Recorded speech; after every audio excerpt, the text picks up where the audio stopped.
Hello भक्तों, राधे राधे, हर हर महादेव। तो कैसे हैं आप सब? आई होप आप सब अच्छे होंगे। तो आप लोगों का मेरे चैनल डिस्कवरी ऑफ धर्मा में स्वागत है फ्रेंड। तो आज हम फिर से बापू जी के द्वारा शिव कथा का श्रवण करेंगे। कहते हैं कि शिव भक्ति करना हमारा प्रथम परम कर्तव्य होता है और शिव की उपासना हमें हमेशा करना चाहिए। तो चलिए जानते हैं शिव भक्ति किस प्रकार करनी चाहिए गुरु जी के द्वारा। तो वीडियो पूरा अवश्य देखें और हमारे चैनल डिस्कवरी और धर्म से जुड़े रहिए। मैंने तो बहुत समय से धन्यवाद। निरंतर कथा में कहा है, बहुत सारे युवान लड़का लड़के ऐसे होते माता पिता के विश्वास को जीत लेते हैं। लड़का कहता कि मैं वहां जा रहा हूं, कोई माता पिता प्रश्नोत्तर नहीं करते, क्योंकि उनके पुत्र पर उनको संपूर्ण भरोसा है। और बहुत सारे बहनों को मैंने, बेटियों को भी देखा है, पुत्रियों को भी। कभी पुत्री कहते कि माँ पिताश्री में वहां जा रही हूं, पिताश्री और माँ कभी कोई प्रश्नोत्तर नहीं करते। वैसे कहते बेटा आप जा सकते, समय पर वापस आ जाना। क्यों ऐसे कहते हैं? और मैंने कहा भी कथा में बहुत बार, जिन युवान बेटा और बेटी ने माता पिता का विश्वास जीत लिया, उसने सारी दुनिया को जीत लिया, समझ लेना चाहिए। पहले तो माता पिता का विश्वास जीतना चाहिए ना। माता पिता ने हमारे पर पूर्ण भरोसा होना चाहिए। मेरा बेटा जा रहा है तो सही स्थान पर ही जा रहा है, मेरी बेटी जा रही है तो कहीं गलत स्थान पर नहीं जाएगी, जो करती हो सही करती है, इतना भरोसा। और माता पिता का विश्वासघात करना हो, माता पिता की हत्या के बराबर पाप लगता है। कभी नहीं। जो माता ने हमारे पर भरोसा रखा है, पिता ने हमारे पर विश्वास रखा है कि मेरा बेटा पढ़ रहा है, मुझसे बड़ा गौरवंत नाम बनेगा, मैं भी समाज में ऊंचा सर रखकर कहूंगा कि मेरा बेटा है, ये मेरी बेटी है। इसलिए मेरे युवान भाई बहनों को मैं बहुत दिल से प्रार्थना करता हूं, माता पिता को कुछ करके दिखाओ। हर माता पिता ने कभी अपने के लिए सुख की कभी सोची नहीं, अपने पुत्रों और पुत्री की सुख की निरंतर सोची है कि मेरा बेटा सुखी होना चाहिए, मेरी बेटी सुखी होनी चाहिए। क्योंकि उसको पता है कि जीवन बड़ा संघर्ष से भरा हुआ होता है, जीवन कोई सरल नहीं होता, जीवन संघर्षों से भरा होता है। और जिन जीवन में संघर्ष नहीं, वो जीवन जीने के लायक भी नहीं है ना। इसलिए संघर्ष ही सिद्धि दे सकता है। इसलिए मेरे युवान भाई बहनों को मेरी दिल से प्रार्थना है, माता पिता का विश्वास कभी तोड़ना नहीं। उसने जो आपके पर विश्वास रखा है, उस विश्वास अखंडित रहे, ऐसा मैं भाव प्रकट करता हूँ आप सभी के। क्योंकि युवान बहुत सारे भाई बहन भगवान महादेव की कथा श्रवण कर रहे हैं, और हर युवान भाई बहनों को मैं दिल से प्रार्थना करता हूँ, आप जो महादेव को साथ में रखोगे ना, दुनिया में आपको रोकने वाला कोई नहीं है।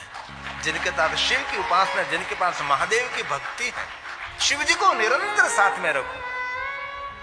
महादेव के बिना हमारा एक भी कदम नहीं होना चाहिए। शिव उपासना हमारा प्राण है, शिव उपासना हमारा जीवन है, शिव उपासना हमारा जन्म है, हमारा जन्मजात वो कर्तव्य है। शिव साधना, शिव उपासना। शिव उपासना मतलब विशेष करके कोई घनघोर जंगल में जाकर आपको कुछ भी नहीं करना है, सिर्फ आपके मानस पट पर भगवान शिव रहना चाहिए, आपके विचारों में शिव रहना चाहिए, आपके हर व्यवहार में, आपकी वाणी में शिव रहना चाहिए। शिव का अर्थ है कल्याण, वही हमारा जीवन होना चाहिए। हम जहां नजर करते वहां शिव ही शिव हम देखने चाहिए।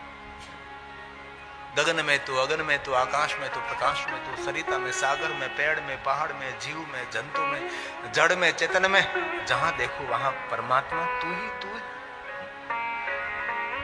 हमारी दृष्टि ऐसी प्रबल होनी चाहिए जैसे भगवान शिव जी ने विष्णु भगवान को वरदान दिया था, जिनको हम सुदर्शन चक्र कहते हैं, त्रणायाम रक्षाय त्रिपुर हर जागृति जगता।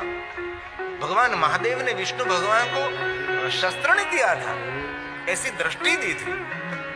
विष्णु भगवान को चक्र धारण करते, ये तो शस्त्र होता ही, और शंकर जी तो शास्त्र विद्या भी देते हैं, शस्त्र विद्या भी देते हैं। दुनिया की सभी विद्या देने वाले शंकर जी समर्थ हैं, महादेव जी सभी विद्या दे सकते हैं। लेकिन ऐसा भी भाव प्रकट किया कि शंकर भगवान ने विष्णु भगवान को ऐसी दृष्टि दी थी कि विष्णु भगवान जहां जहां दृष्टि करते थे वहां भगवान विष्णु को सुंदर ही दिखाई देता था। गुण ग्रही हमारी दृष्टि होनी चाहिए, दुर्गुण ग्रही दृष्टि नहीं।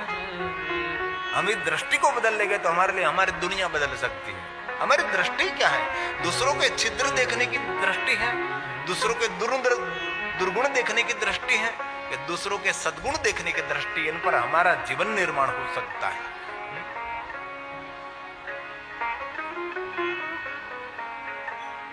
हमारा एक भजन है, बहुत सुंदर हमने एक रचना की है, मैं आपको अभी सुनाना चाहता हूं।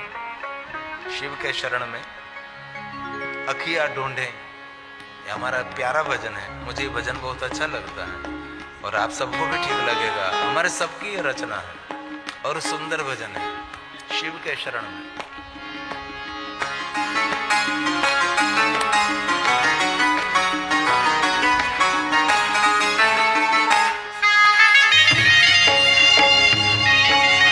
बस हमारी आंख में शिव रहे, हमारी दृष्टि में शिव रहे।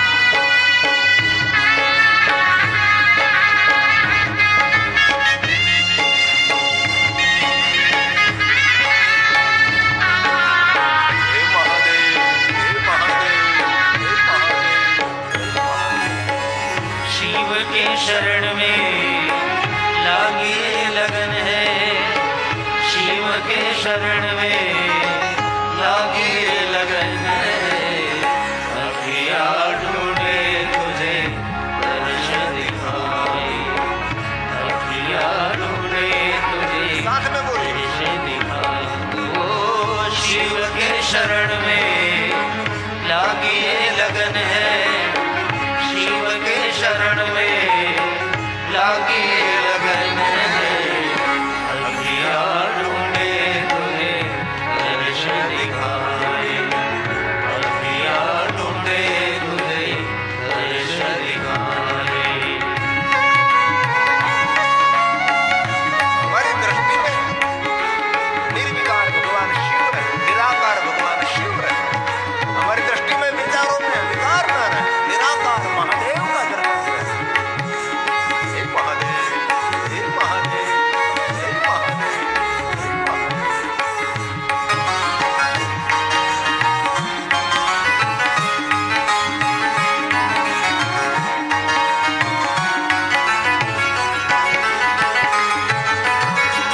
मन का मयूराया मगन हो गया है, दिन रात शिव तेरा रटन हो गया है।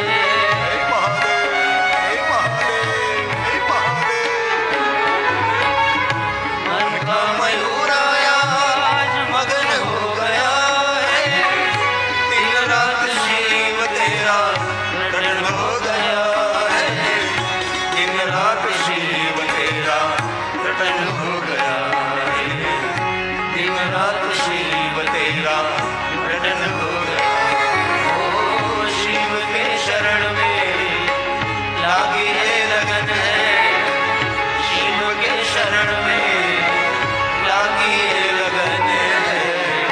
अखिया ढूंढे तुझे दर्श दिखाए, अखिया ढूंढे तुझे दर्श साथ में गाने, साथ में। ओ शिव के शरण में लागी है लगन है, शिव के शरण में लागी है लगन है। अखिया ढूंढे तुझे दर्श दिखाए, अखिया ढूंढे तुझे दर्श दिखाए। हे महादेव। अरे ताली महादेव ने वाह दी। ताली से स्फूर्ति मिलती है।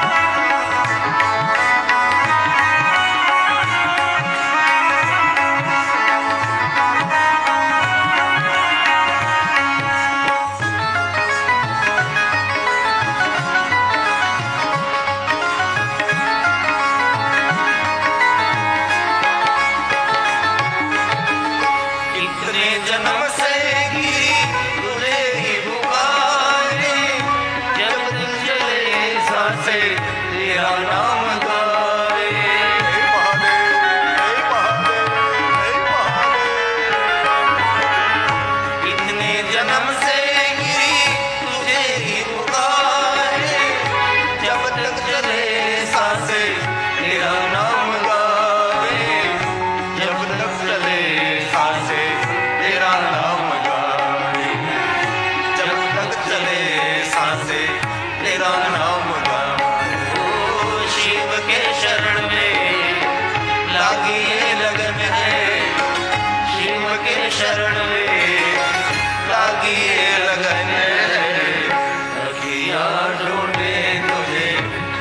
दर्श दिखा दे, अखियाँ ढूंढे साथ में बोले, आवाज निकाले। दिखाने को शिव के शरण में लागी ये लगन है, शिव के शरण में लागी ये लगन है, अखियाँ ढूंढे तुझे दर्श दिखा दे, अखियाँ ढूंढे तुझे दर्श दिखा दे, अखियाँ ढूंढे तुझे दर्श दिखा दे। दक्षपुत्री सती घनघोर जंगल में पहुंचे। सुंदर सरिता का तट, पहाड़ की तलटी, गहन वन, इन सब प्राणियों के बीच में बैठकर सती ने भगवान शिव का आराधन प्रारंभ कर दिया। क्या सती ने तप किया है। पहले तो शरीर की रक्षा के लिए फल ग्रहण कर रही थी, धीरे धीरे फल का त्याग कर दिया। हरे हरे पर्ण खा रहे थे, इस पर्ण का त्याग कर दिया। सूखे पर्ण खा रहे थे, उनका भी त्याग कर दिया। सिर्फ जल पीकर अपने शरीर की रक्षा करके महादेव का आराधन कर रहे हैं। और अंत में तो सती ने धीरे धीरे जल को भी त्याग कर दिया। कुष्मांडा, शरीर खुश हो गया, जीर्ण हो गया शरीर, क्योंकि जल ये जीवन है, जल सकी सृष्टि है, जल नहीं तो जीवन कैसे संभव है। खुश हो गई। सिर्फ वायु ग्रहण करती थी और अपने प्राणों की रक्षा करती थी। इतना कठिन तप सती ने भगवान शिव के लिए किया है। सती कौन है? राजमहल में रहने वाले प्रजेश दक्ष महाराज की पुत्री है, प्रजापति की पुत्री है। कोई झोपड़े में रहने वाले नहीं, जिनका पैर कभी धरती पर नहीं पड़ता था। वो सती ने राजपाट, राजाशाही, राजा की पुत्री है। वो कैसे रहते होंगे? जो धनपति के बेटा और बेटी हो कैसे रहते हैं? हमारी तरह नहीं रहते। वो लोग की रहन सहन अलग रहती है। और धनपति माता पिता को हमारे हृदय से प्रार्थना भी है, कभी कभी अपने छोटे छोटे बच्चों को ऐसे झोपड़े में रहने वाले बच्चों का दर्शन कराओ, जीवन की वास्तविकता को उसको दिखाओ जरा, कि क्या संघर्ष है, क्या अभाव है। कभी तो ले जाओ। आपका बेटा और बेटे का जन्मदिन है, क्यों होटल में ले जाते हैं? कोई जाने की ऐसी ऐसी बस्ती में जाओ आप। आपका बेटा और बेटों को लेकर, जो बेटा ये उनका जीवन है, जो बिछाने के लिए कोई गोदी भी उनके पास नहीं है, ओढ़ने के लिए कुछ चद्दर भी नहीं है। देखो उनका झोपड़ा, देखो उनका घर, देखो देखो बेटा जरा। और अपने छोटे छोटे बच्चों के हाथ से उनको कुछ न कुछ दीजिए। आपके बेटा और बेटी के जीवन निर्माण करना और जीवन की वास्तविकता का दर्शन कराना है तो कभी कभी ऐसा करते रहो। जो धनपति है उनके लिए, बाकी हम लोग तो झुपड़े में पले पड़े, हम लोगों को तो सब कुछ अनुभव है। क्योंकि मैं गौरव करता हूं, मैं राजमहल में तो नहीं आ रहा, मैं जंगल में एक भिक्षावृत्ति करने वाले महात्मा और निर्धनता का को अंत नहीं, ऐसी निर्धनता से भरा हुआ झोपड़े में से मैं आ रहा हूं। वो मेरे लिए गौरव की बात है, क्योंकि मुझे अनुभव है निर्धनता का। रमण महर्षि ने कहा कि जिन्होंने निर्धनता नहीं देखी और जिनको गरीबाई नहीं मिली, वो भगवान का पूरा वारसदार भी नहीं है। भगवान का वारसदार वो है जिन्होंने निर्धनता देखी, दरिद्रता क्या होती है, अभाव क्या होता है, उनको पता होना चाहिए। इसलिए धनपति माता पिता को हृदय से हमारी प्रार्थना है। बहुत सारे धनपति माता पिता शिकायत भी करते हैं, हमारा बेटा हमारी बेटी ऐसे ऐसे ऐसे, और वो फिर वही कहते हैं कि हमारे जीवन में हमको नहीं मिला, वो उनको मिले, ऐसा हमारा भाव था, लेकिन उनने तो गलत अर्थ कर लिया।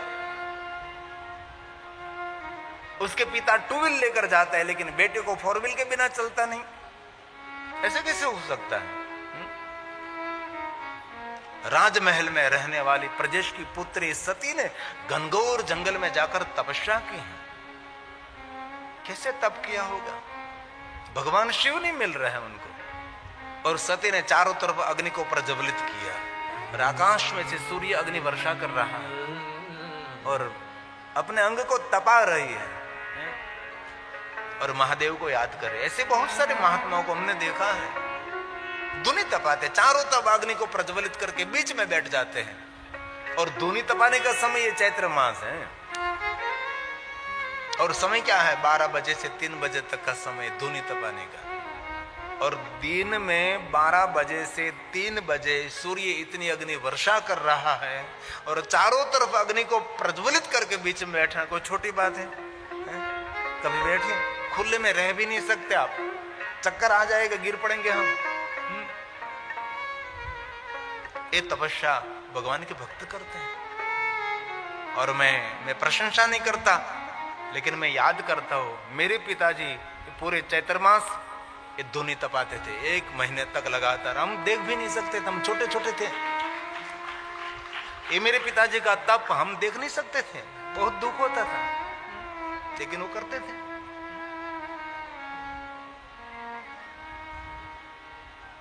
तब भगवान मिलते हैं। ऐसे हमारी एकादशी हो और पेट भर के हम फराळ फल खा लेते हैं, ये तो ठीक है आपकी हेल्थ के लिए, बाकी तब किसको कहा जाता है? तपस्या किसको कही जाती है? और एक बात कहूं, आपके माता पिता का पुण्य आपके साथ है ना, दुनिया में कोई आपका बाल भी बांका नहीं कर सकेगा। जीवन में अवरोध विरोध स्पीड ब्रेकर तो रहेगा ही, कुछ न कुछ तो होता ही रहेगा, लेकिन आपको कोई रोक नहीं सकता।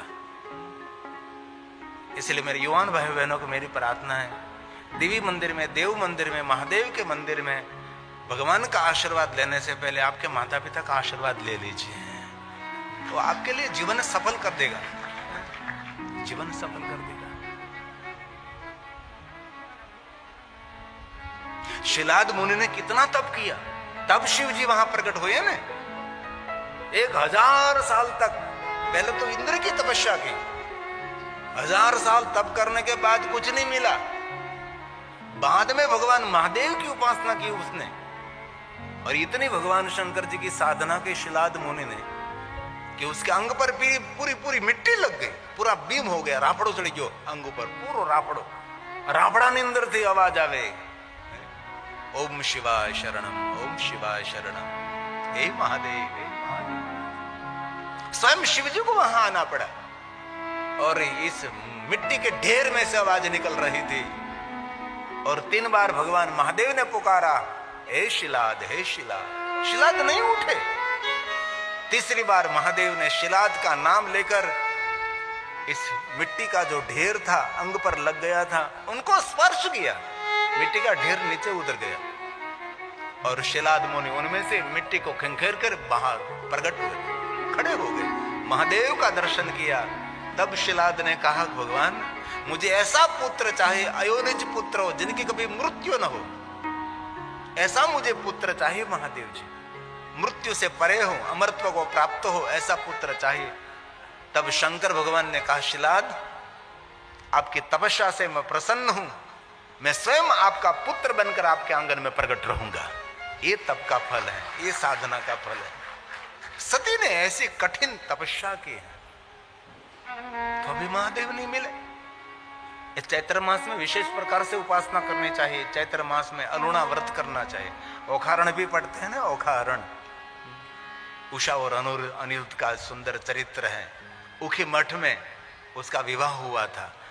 जो बाणासुर की पुत्री थी उषा,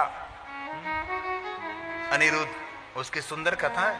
कभी अवसर मिले तो हिमालय पहाड़ पर वहां उखी मठ, उषा मठ में जाना। वहां राम के पूर्वज मानधाता ने तपस्या की थी और ओमकार स्वरूप में भगवान शिव उनको मिले थे। यहाँ वाराही देवी का भी स्थान है और भैरव जी का भी स्थान है, और सुंदर प्राचीन स्थान है।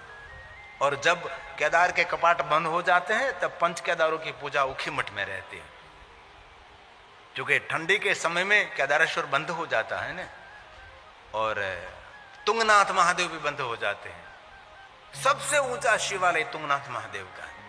धरती पर बड़े बड़े शिवालय तो बहुत हैं, बड़े बड़े देवी देवताओं के मंदिर भी वो है, लेकिन इस धरती पर, इस पृथ्वी पर, इस मृत्यु लोक में सबसे ऊंचा कोई शिवालय है, सबसे ऊंचा कोई शिवालय, उससे ऊपर कुछ भी नहीं।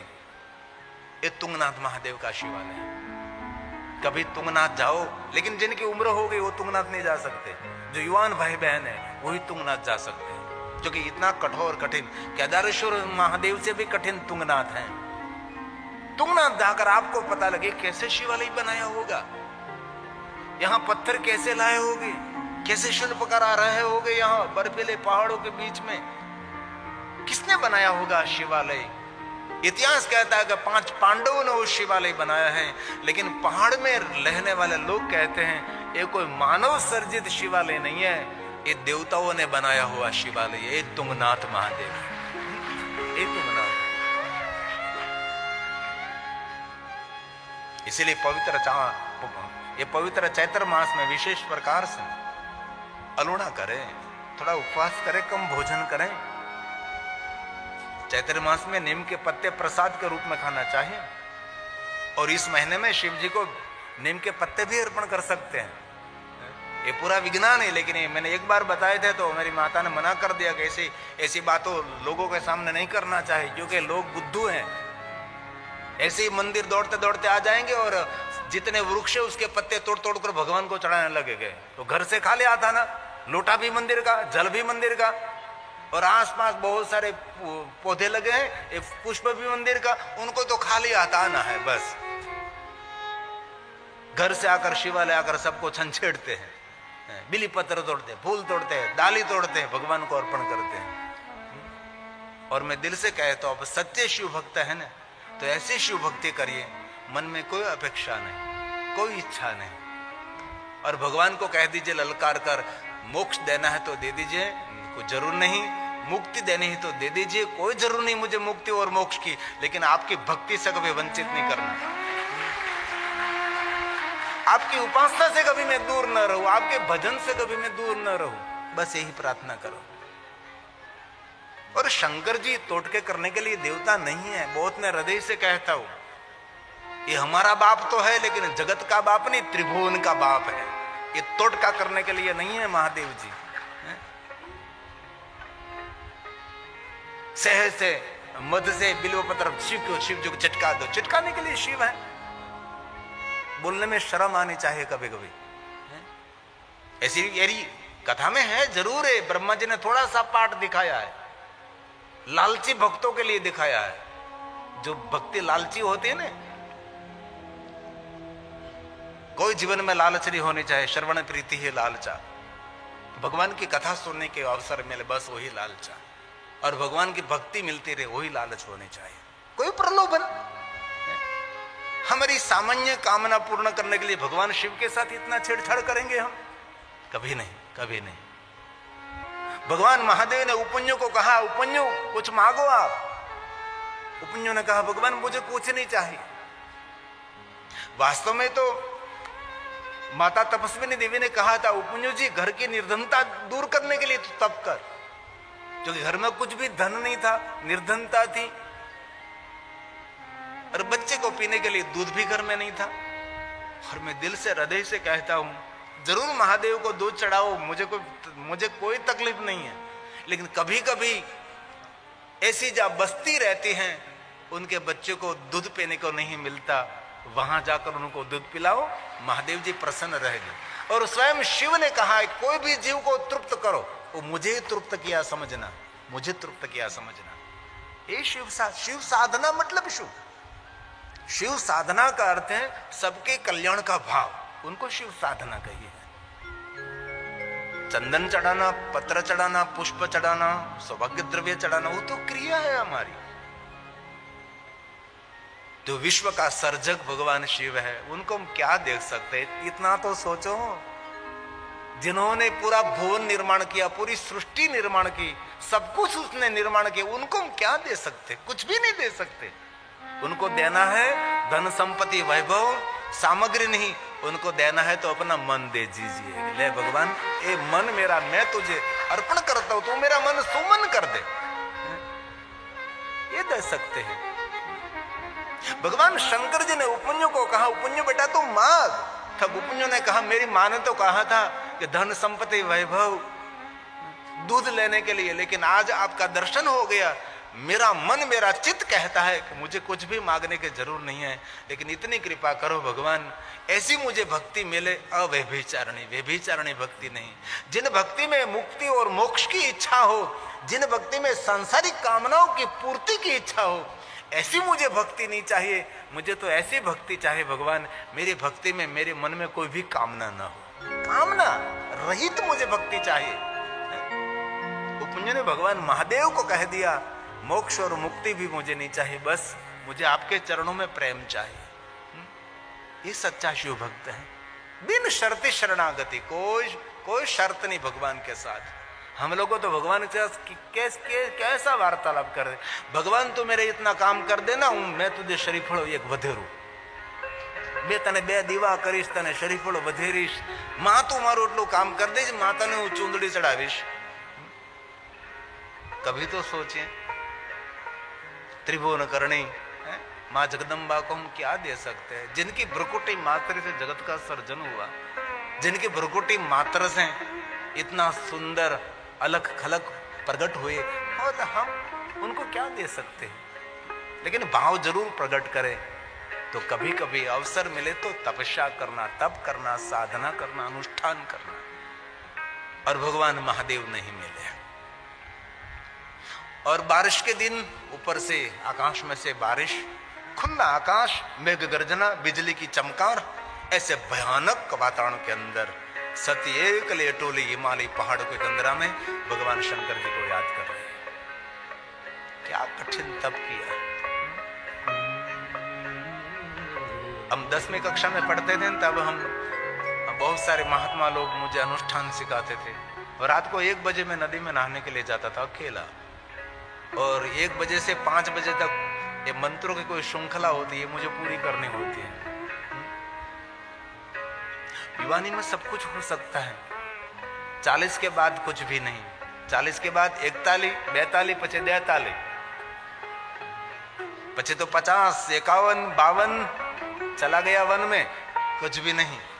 इसलिए मेरे युवान भाई बहनों को कहता हूं कि जो कुछ करना है अभी कर लीजिए, बाद में कुछ भी नहीं होता। उम्र बड़ी हो गई, इतनी कठिन साधना उपासना कुछ भी नहीं होता। पूछ लीजिए बड़ी उम्र वालों के पास, कभी नहीं होगा। जो युवान कर सकता है, युवान बहन कर सकती, युवान भाई कर सकता है, बड़ी उम्र वाले लोग नहीं कर सकते। तब हो सकता था सब कुछ। भगवान नहीं मिले, महादेव नहीं मिले। बारिश के दिन भी पूर्ण हो गए, ठंडे के दिन शुरू हो गया, और सती ने ठंडे जल में खड़ी रहकर भगवान महादेव का आराधन करने लगे। और विशेष प्रकार से शिव भक्तों के लिए माक्षर मास है। और मैंने देखा है हरिद्वार में सुबह में 3, 3:30 बजे गंगा में स्नान करते हैं, ये माक्षर मास में, और गंगा किनारे बैठकर भगवान महादेव के नाम का मंत्र जाप करते हैं। ऐसे मैंने बहनों भाइयों को देखा है। और माक्षर मास में हरिद्वार की ऋषिकेश की ठंडी हम सहन भी नहीं कर सकते, श्वास भी रुक जाती है, इतनी ठंडी इस माक्षर मास में वहां रहते हैं ऋषिकेश। और मैंने ऐसे मेरे भाइयों को देखा है, वो लोग ऋषिकेश हरिद्वार में जाकर विशेष प्रकार से पंचाक्षर मंत्र, पंचलक्षम पंचाक्षर मंत्र का 5 लाख जप करते, 1 महीने में, 1 महीने करते। ये युवान भाई बहन कर सकते हैं, और वहां के रहने वाले ऋषि साधु संत कर सकते, अमले कर सकते हैं। इसलिए माक्षर मास महादेव के भक्तों के लिए श्रेष्ठ है। विशेष प्रकार से माक्षर मास में उपासना करें। कुछ न हो सके तो अपने घर में रहकर 1 महीने में पंचाक्षर मंत्र का 5 लाख जप करें। ओम नमः शिवाय कर सकते हैं। नमः शिवाय पंचाक्षर ओम लगाकर षडाक्षर मंत्र हो गया। कोई कहता है कि गुरु मुख से लेने के बाद ये मंत्र जाप कर सकते, सही बात है ना, गलत तो नहीं हुआ। लेकिन ये मंत्र किसके मुख में से प्रकट हुआ? भगवान शिव के मुख में से। ये मंत्र का प्रागट्य कहां हुआ? तो महादेव के मुख से। तो कृष्ण कौन है? जगत गुरु। महादेव कौन है? त्रिभुवन गुरु। तो त्रिभुवन गुरु, तो हम भी त्रिभुवन में रहते हैं, तो हमारे सबके गुरु कौन? सदगुरु कौन है? महादेव है। तो महादेव के मुख में से प्रकट हुआ है, तो क्यों हम ना जाप कर सके? हमारा सदगुरु महादेव है। इसीलिए सर्वभौम, कोई भी जाति का, कोई भी ज्ञाति का, कोई भी वर्ण का, कोई भी देश का, कोई भी वेश का, और स्वयं शिव ने कहा है कि मैंने दिया हुआ मंत्र है, इसीलिए विश्व के सभी देवी देवता ओम नमः शिवाय मंत्र का जाप करते हैं। इसलिए कोई संकोच नहीं, कोई छोटा मन नहीं, हर व्यक्ति ओम नमः शिवाय मंत्र का जाप कर सकता है। हम अभी को कह रहा था हलता चलता, अरे हमारे पास श्लोक है, हलता चलता बेचता उठता खाता पीता ऊँगता जागता, कोई भी अवस्था में कोई भी हालत में शिव महापड़ ग्रंथ आधार लेकर मैं बोल रहा हूं। और ये भी कहा है कि ओम नमः शिवाय मंत्र कोई भी स्थिति में बोलो, ये मंत्र कभी दुखद फल नहीं देता, ये मंत्र हमेशा सुखद फल देने वाला मंत्र है। ये कभी उल्टा सुल्टा फल नहीं देता, ये हमेशा सुख देने वाला है, सुमति संपत्ति कामना मनोकामना पूर्ण करने वाला ये मंत्र है। ये सभी मेरे पास श्लोक है। कभी कभी मैं पंचाक्षर मंत्र पर कथा करता हूं तो बहुत सारी ये सब खोज करके ये सबको सामने रख देता हूं, इसमें सिर्फ बता रहा हूं। ये सभी श्लोकात्मक मेरे पास है। इसलिए कोई आपको कहे कि मंत्र जाप नहीं कर सकते, अरे भाई क्या तू बोल रहा है? कोई आपको कहे रुद्राक्ष नहीं आप पहन सकते, आप तो संसारी हैं, अरे भाई रुद्राक्ष सबके लिए है। इसलिए मैं जिन बच्चा और बेटी को रुद्राक्ष पहना उसको कहता हूं कोई भी कहे निकालना नहीं है आपको। और जिन भाइयों बहनों ने रुद्राक्ष धारण किया है, जीवन में कुछ भी हो जाए, उथल फाथल हो जाए, लेकिन रुद्राक्ष को निकालना नहीं, क्योंकि रुद्राक्ष भाले का घा सोई के अणी से आपको पार कर देगा। बड़ी बड़ी आफत आने वाली है, इनमें से आपकी रक्षा करेंगे। रुद्राक्ष हमारा रक्षक है, हमारा कवच है।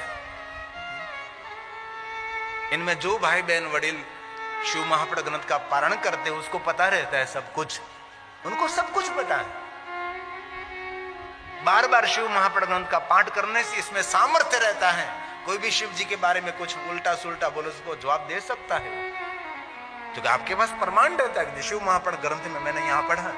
लेकिन पूर्ण शिव महापड़ ग्रंथ पढ़ना जो अल्पीकरण किया गया संक्षिप्त शिव पुराण में कम होता है। पूर्ण शिव महापड़ जो बड़ा आता है, इनमें 24,000 श्लोक है मेरे पास, ये संपूर्ण शिव महापड़ ग्रंथ है। इसलिए उनके पूजा करते हैं, उसकी वंदना करते हैं, उसका आदर करते हैं, उसकी आरती करते हैं।